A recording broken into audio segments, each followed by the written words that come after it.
Democratic Congressman Jerry Nadler from New York's 8th Congressional District joins me this morning. Congressman Nadler is a graduate of Stuyvesant High School. We have another graduate of Stuyvesant High School at the table, Raihan Salam. And I just learned in the break that your campaign manager, when you were running for student body president at Stuyvesant High School, was none other than Dick Morris. That's correct. Was he? That is really a mind-blowing little fact. Was he a good campaign manager? Yes, he was a very good campaign manager. Did you win?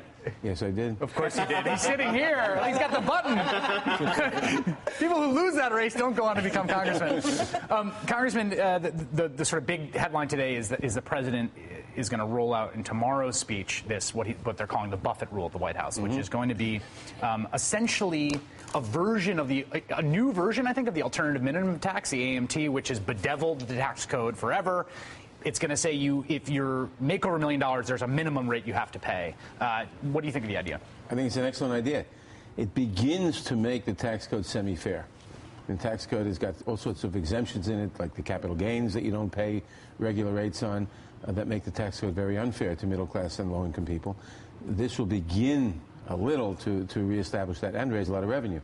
And I think I read that the proposal would have this replace the alternative minimum tax. Yes, replace it. So in effect, what you're doing is fixing the alternative minimum tax and putting it back to what it was supposed to be initially, a guarantee that with all the different unfairnesses in the tax code, rich people still have to pay a certain minimum tax. The AMT reaches into the middle class because they never indexed it. For inflation, so it's right.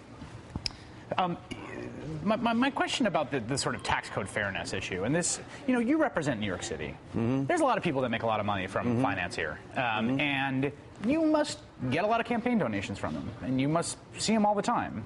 And they presumably don't want to pay more than 15% on carried interest, which is currently the way that the tax code works. What do you tell them? Well, first of all, only a relatively small proportion of the carried interest thing. Those are the hedge fund managers. I tell them it's unfair. That you can make a lot of money in this system. The system is designed to enable certain people to make a lot of money, but they have to pay their fair share. You can't ask everybody else to, and there's just certain lines you have to draw. And some of them are willing to do it, and some aren't. Are those how common are those conversations? Not that common, and I don't get a heck of a lot of Wall Street contributions. You were smirking as I was saying it. I don't have open secrets open on my laptop. Who argues that hedge fund managers are paying 15% tax rates because of the way that they earn their income? Who argues that is fair or a good idea? Are hedge funds? They do. Do they though? Yes. Can you actually make a cogent argument that a 15% tax rate for people making as much money as hedge fund managers are making is fair, and on what basis is it fair? The argument is, they never make the argument specifically. The argument is that it's a form of capital gains, and capital gains being limited. Sweat equity. It's sweat equity, and capital gains being limited is necessary to the economy, which I think is a nonsense argument, but that's the argument that's made. Well, Alan Greenspan made it. He said the right capital gains rate should be 0%. Well, Alan Greenspan claps the economy, so what's the point? But that's where it comes from. A lot of other people make it too. I think that there's a decent case for the sweat equity argument, but I am actually. What would make this argument? Okay, so the idea is that you're actually affecting a lot of different people. You're affecting a lot of people who are, for example, selling a business of any kind. I think that there are some ways we can kind of reform the system. Wait, you're now talking specifically about capital gains and not carried interest.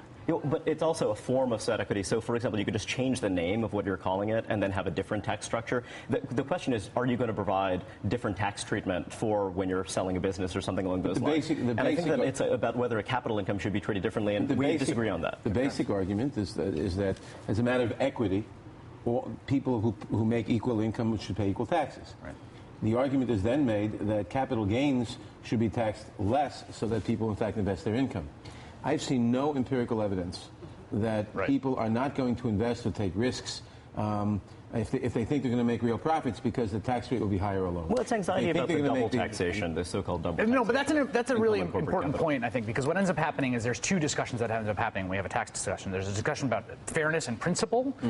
Is it unfair to punish the wealth creators? Is it unfair for Warren Buffett to pay less in tax than the secretary? And then there's the practical thing about what are going to be the effects on the economy, and those two, I think, there are two tax arguments generally.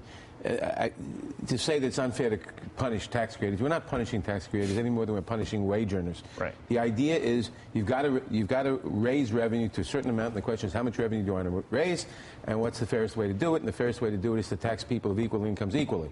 Then you come into the economic argument, and you say, well, you can't tax you can't tax equal incomes equally. You have to make an exception here, an exception there, in order to grow the economy. And that's the argument for capital gains. And that I've seen no empirical evidence that argument makes any sense at all. I want to ask you a question about a piece of legislation that you have introduced, which I like. It is called the Full Faith and Credit Act. And I want you to tell us what it is and what it does. It simply abolishes the debt ceiling. And there's no reason for the debt ceiling to exist. It was a harmless eccentricity for decades, until the Republicans showed that you could blackmail the government and blackmail everybody by saying we're not going to bargain to get our way to get as much as we can in a compromise in Congress. We are going to threaten to collapse the economy if we don't get our way. And you collapse the economy by not raising the debt ceiling and causing the government to default. Now, people think that if you don't raise the debt, that if you raise the debt ceiling, it means you're going to borrow a lot more money and so forth. But the fact of the matter is, when you raise the debt ceiling, you're simply enabling decisions that were made years ago to be carried out. Congress passed the budget years ago. Right. It said we will raise a certain amount of taxes and no more. We'll spend a certain amount of money and no less. Right. That means you have to borrow money. Now, maybe you shouldn't have made those decisions 5 years ago, but it's past tense. It's sort of like going to an expensive restaurant, ordering an expensive meal, getting the bill and saying, gee, I've got too much money on the credit card. I won't pay the bill. So you don't get two bites at the apple. Right. If you think you're spending too much money, yeah. if you think you're spending too much money, don't vote for that budget. Right. But once you voted for that budget, and you voted for the low taxes and the high expenditures, you're bound by that. And to say that you have to raise the debt ceiling, or you then default, which is calamitous, and there's no reason for that vote. My understanding, actually, in the history of this, is that there was a period during which exactly what you're proposing was actually the policy. It wasn't that Most of the history of the country until 1917. Right, but I mean recent history. My understanding is that Dick Gephardt essentially used a procedural workaround to get rid of the debt ceiling. Yes. There was a period under the Democratic Congress when instead of you're proposing a law, it would be statutory, but there was actually a sort of procedural workaround that was done in the House so that we didn't have the debt ceiling vote. They basically got rid of it, and then it was brought back by the Gingrich Congress. That's right. And the debt ceiling vote for decades was sort of harmless. Everybody knew you had to vote for it. Right. Both parties would demagogue it. If the president was from the other party, you would demagogue it. But you knew perfectly well, and you made perfectly sure that it would pass. But that's no longer the case, and there's no reason for it. I mean, if we think we ought to be cutting the budget, which I don't think, but if we thought that, then cut the budget. Congressman, we're going to talk a little bit about this, some polling that's out about Congress. A lot of attention has been given to the president's low approval ratings. But the least popular institution in the United States in a whole bunch of polls is the United States Congress. Only matched by some state legislatures. There are some state legislators that give you a run for your money. Why do you think that is? Well, I think the number of reasons. First of all, Congress has done a terrible job in many ways, but also you have structural gridlock built into it with the rules in the Senate, the filibuster. We passed in the House in 2009 and 2010 300 bills, major bills, and you may agree or disagree as to whether they're worth, but they were never considered by the Senate. Right. Never voted on it. When you have a structural gridlock and you're not addressing the problems of the country, people aren't going to like it. And then when you have a president, frankly, and a press who talk about bickering, that they're bickering. They're not bickering. They're having principled differences on major issues. That's what democratic government is all about. But Congress gets blamed, or any legislative body. There's a war on legislative bodies in this country. Any legislative body gets blamed for bickering instead of being, frankly, praised for discussing the issues of the day. Right. Does it drive you crazy when the president uses bickering? Yes. Yes. I think it's very unfair and destructive. I think that the way that all presidents, President one included, but I think the way that all presidents have not just hostility to Congress, but derision toward Congress, as if Congress, by its nature, is something that hurts the country rather than helps, is trouble. I mean, when the whole continuity of government exercises stuff that that Dick Cheney went through before he was Vice President Cheney in the previous administrations that he was part of, he was very proud of the fact that in continuity of government exercises, there was no plan for continuity of Congress. The only thing they were going to reconstitute after some sort of Armageddon event was the executive branch, because that's all we needed. And thank God we get rid of that committee of 535 meddling on what a president ought to be able to do. It's just bickering away while Al-Qaeda invades or whatever. Let me add one thing. I think that this is also very harmful affirmatively. And the fact that, for instance, meaning talking about bickering. Talking about bickering and the general derision for Congress and for the decision-making process in the legislative body. The fact that we could, to general praise, set up the so-called super committee on the debt, which gives us may or may not give us a proposal to cut the budget and so forth, which you can only vote on up or down. It's profoundly undemocratic, profoundly anti-representative, and would never have been considered. But you can consider it in an atmosphere in which Congress is basically a nuisance. That's right, and I think one of the things you've seen... That's where the congressman agrees with Newt Gingrich. About what? Who forcefully made the same point about the super committee in a recent Republican debate. Yeah, well, and I think... As I once said about Pat Buchanan, even a broken clock is right. I think this gets actually to this point that Ryan was making earlier about the sort of politics of emergency, in this sense that when the democratic institutions, particularly the legislative branch, seems to be dysfunctional, what you end up with is all kinds of undemocratic workarounds. Right. So what you get is you get the Patriot Act and the AUMF passed at a time of emergency, because that's the one time you can get stuff passed. And then you get TARP passed at a time of emergency, because that's the one time you can get stuff passed. Republicans will say, well, you get the Recovery Act passed at a time of emergency. There is a sense in which these two things go hand in hand. The institution not working goes hand in hand with the kind of anti-democratic impulse. That's right. And the institution has to be fixed. Now, how do you fix it? Well, for one thing, you get rid of the filibuster in the Senate. I mean, the idea that a minority of 40 can permanently block.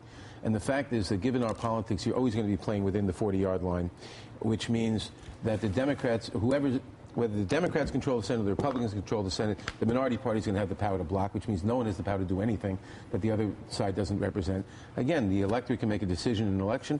That decision ought to be able to be carried out, and then you can reward or blame the party that did it based on the results. That's the democratic accountability.